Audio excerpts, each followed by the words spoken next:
Welcome back, true crime fans. Hit subscribe, smash that like button, and drop a comment if you've ever wondered what it's like to be buried alive in a cell inside a cell, because what you're about to hear is the story of the age unit at ADX Florence, the prison within the prison. It starts in a blizzard on the edge of the Rockies. A white Bureau of Prisons van crawls up the snow-slick road, headlights slicing through darkness. Inside, shackled to the steel bench, sits a man whose name you don't know, but whose life is already a case study in national security keys. Silent as the van crests the hill, and the fortress comes into view, concrete monolith, razor wire gleaming under floodlights, gun towers like chess pieces against the mountain. This isn't just ADX Florence. This is where the government keeps its most dangerous secrets.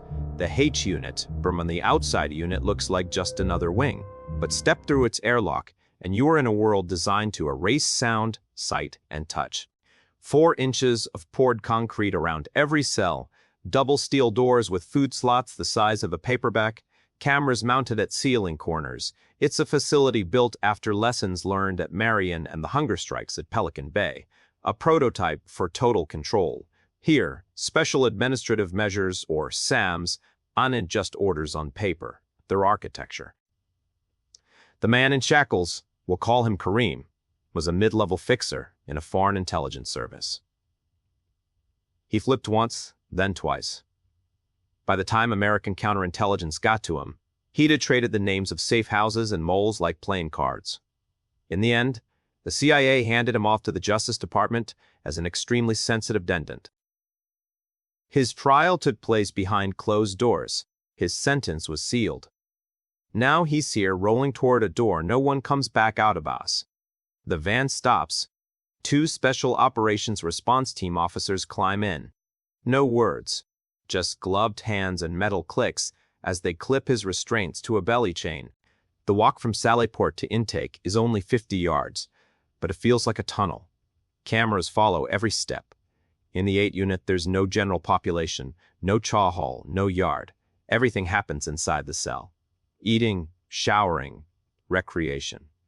1 hour a day in a dog run, an indoor cage with a mesh ceiling, no mail without inspection, no attorney calls without pre-approval.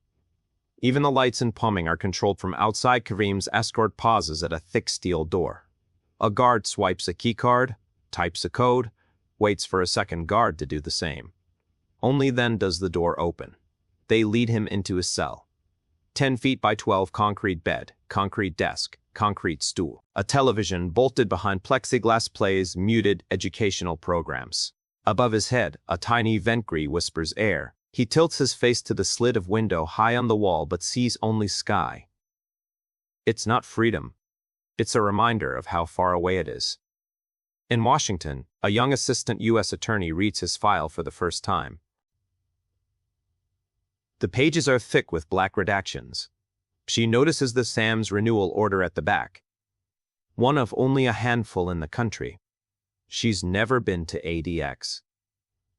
She imagines a prison like any other but stricter. She doesn't know yet that H unit forever. The first night in H units is the hardest. Guards speak only in commands. Step back, hands up, zlot. No one looks you in the eye. The food tastes of nothing. Even the walls feel different, coated in a noise-absorbing material that makes your own heartbeat sound loud. Kareem sits on the concrete stool and presses his palm to the table. He thinks of the contacts he betrayed, the ones who betrayed him. He thinks of the files that brought him here, the blueprint for a covert listening post in the Rockies. He wonders who has them now in the tier. Another cell light flickers. Through the vent he hears a sound. 3 short taps, then silence. Tier's not supposed to have contact with anyone. Yet someone knows he's here. The HOD unit was built on the belief that total isolation equals total control. But history whispers through the concrete. Even here, in the most secure wing of the most secure prison in America, there are cracks no blueprint accounted for. A whispered rumor, a coded knock, a secret folded in tort. At the Justice Department, the young attorney underlines a name in Kareem's file, a name she's seen before in another sealed case. She feels a knot in her stomach. If she's right, the Haid unit is about to become more than a holding cell. It's about to become a crime scene. And as the chapter closes, the camera lingers on that slit window, the vent grill, the man on the stool listening to the silence. 3 taps, pause, 3 taps again, a pattern emerging inside a place designed to erase them. The prison within the prison has its own heartbeat. What it's hiding will change everything.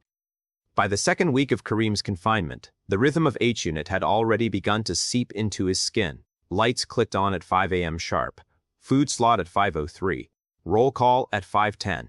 The sameness was supposed to crush a man's sense of time. Instead, Kareem began to notice the little breaks in the pattern, a guard who walked heavier than the others, a vent grill that trembled twice before the heat came on, a legal mail cart arriving 30 minutes off schedule. In a place designed to erase information, information became a lifeline at the Justice Department in Washington. The young assistant U.S. attorney had finally convinced her supervisor to let her see the raw intake logs from Haid Unit. She spent nights at her desk comparing names and dates, cross-referencing sealed dockets. A pattern emerged. Transfers in and out of Haid Unit didn't line up with the official inmate count. Someone, or something, inside was moving data out while keeping its own presence off the books. She began to wonder whether she was investigating a defendant or the prison itself back in Colorado. The tier was quieter than usual. Kareem's television flickered to life without sound, showing a local news crawl about a court ruling on solitary confinement. He stared at the captions, wondering how much of his own case had leaked. Through the vent came the familiar rhythm. 3 taps, pause, 3 taps again. This time, a 4th tap followed, like a code changing. He pressed his ear to the concrete. Faintly, impossibly, he heard a whisper. Look under. In Denver, FBI counterintelligence held a secure briefing with the Bureau of Prisons. The lead agent pointed to a blown-up diagram of Haid Unit, each cell marked with a red dot. SAMs were meant to control the flow of information, he said. But every control system has a bypass. We need to find it before something classified hits the street. Dr. Navarro sat at the back of the room, silent, her eyes on a line of ductwork penciled faintly on the blueprint. That night, Kareem's food slot clanked open. Instead of the usual plastic tray, there was an envelope marked Legal Mile. He hadn't filed the motion. He opened it carefully. Inside was a single sheet of lined paper covered in tiny numbers like coordinates. At the bottom, "You're not alone." He stared at it until the overhead lights snapped off. He'd been in enough operations to know a dead drop when he saw one. Someone was running an operation inside the most secure unit in America. 2 cells down, another inmate paced his tiny floor. He was a former coder, now serving a terrorism sentence. He'd built systems to hide messages in innocuous data packets. In H Unit, he had nothing but time and vents. The guards thought they'd broken him. They did realize he was the architect of the ghost corridors. Kareem had only begun to sense. In Washington, the assistant U.S. attorney discovered a sealed case file predating Kareem's arrival. The subject line: Operational leak. Containment measures. No defendant name, no judge listed, only a transfer date to ADX Florence and a handwritten note, H Unit. She felt her stomach drop. Someone had been buried in that wing and then erased from the system. The next day, Dr. Navarro was scheduled for another psychological evaluation with Kareem. Through the thick glass, she asked him about his adjustment. He held up the sheet of numbers against the window for a moment too brief for the camera to catch, then slid it back under his mattress. "You built a labyrinth," he said quietly. "I'm just walking it." She felt the hair rise on her neck. It was the same phrase she'd seen in the old file. On the 3rd night, a maintenance crew entered H Unit after lockdown. They removed a vent cover in an unused storage cell. Inside, they found a series of scratch marks, not random, but tallies. Under the tallies was a symbol that matched the top of the legal mail Kareem had received. It was as if someone had left a breadcrumb trail in the ducts. The crew sealed the vent and left without logging the discovery. Back in his cell, Kareem sat cross-legged on the concrete bed, eyes closed, memorizing the numbers. He didn't know who the ghost in the ducts was, but he understood the message. The system built to silence had created its own echo. Somewhere inside Hay Unit was a map, and if he could follow it, he might get a message out. Or find out what had happened to the others who had disappeared. As the chapter closes, the camera glides down the silent corridor past steel doors and into the black mouth of a vent. Scratched into the metal, barely visible, is a code no one outside Hay Unit has ever seen. The prison within the prison isn't just holding men. It's hiding something of its own. The storm that had blanketed the Rockies broke at dawn. Snowmelt streaked the concrete walls of ADX, dripping like veins across its skin. Inside H Unit, the silence felt heavier, as if the air itself had been told to keep secrets. The night before, a maintenance crew had sealed the vent where the ghost's markings had been found. No one spoke of it on the morning shift, but the atmosphere had shifted. Guards moved with clipped steps. Inmates pressed their ears to concrete, listening for a code that might never come again. Kareem sat on his concrete bed, with the sheet of numbers laid out before him. He traced them with his finger, memorizing, searching for a pattern. He knew the ghost in the ducts was gone, or had been found, but the map was complete enough to follow. It pointed not to an escape route, but to something buried inside the bureaucracy itself, a file, a hidden case, the story of the man before him who had been erased. For the first time since his arrival, he felt, not despair, but a purpose. At the Justice Department, the Assistant U.S. Attorney sat in a windowless office with two agents from counterintelligence. They had laid out the evidence sheets found, the sealed docket, the intake logs, the scratch marks from the vent. The senior agent tapped a finger on the page. "We built a cage to silence threats," he said, "but we also built a perfect incubator for secrets. Unit is a blind spot." She looked at the photographs of Kareem, then at the grainy still of the man pulled from the vent weeks before.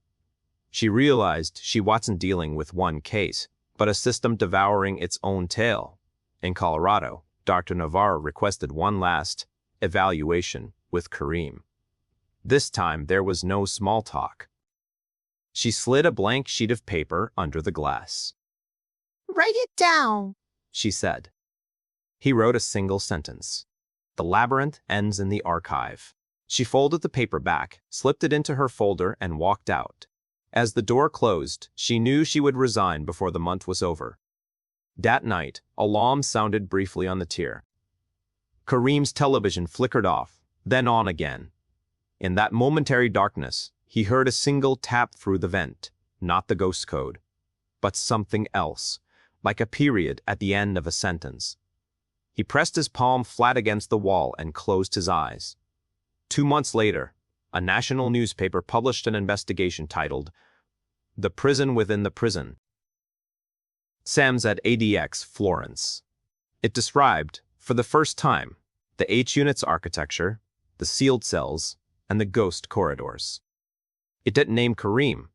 It didn't name the erased inmate. But it forced the Bureau to answer questions before Congress. Policies shifted. Reviews were ordered. Attorneys for other SAMs inmates filed new motions citing the labyrinth. Inside ADX, not much changed for Kareem. His food slot still clanked. His hour of recreation still came in an empty indoor cage. But letters from civil liberties groups began to arrive, vetted and delayed, but still a pulse from the outside. He spent hours meditating, visualizing the patch of sky he could see through the slit window, the mountains beyond. One evening, as the sun dropped behind the Rockies and the cell walls glowed a faint pink for a few seconds before turning gray again, Kareem smiled to himself. The ghost had been real. The labyrinth had been mapped. The system had been pierced, not with violence but with proof. He didn't know if he'd ever leave Hay Unit, but he knew his story had escaped. And as the camera pulls back from his cell, past the vent, past the slit window, past the surveillance camera humming in its dome, it shows the entire wing of Hay Unit from above, a perfect concrete grid, each cell a silent square, but one square, with a thin line of light on the floor where a folded piece of paper rests under the door. If you think this story was intense, you're not ready for the next one. Hit subscribe so you don't miss it.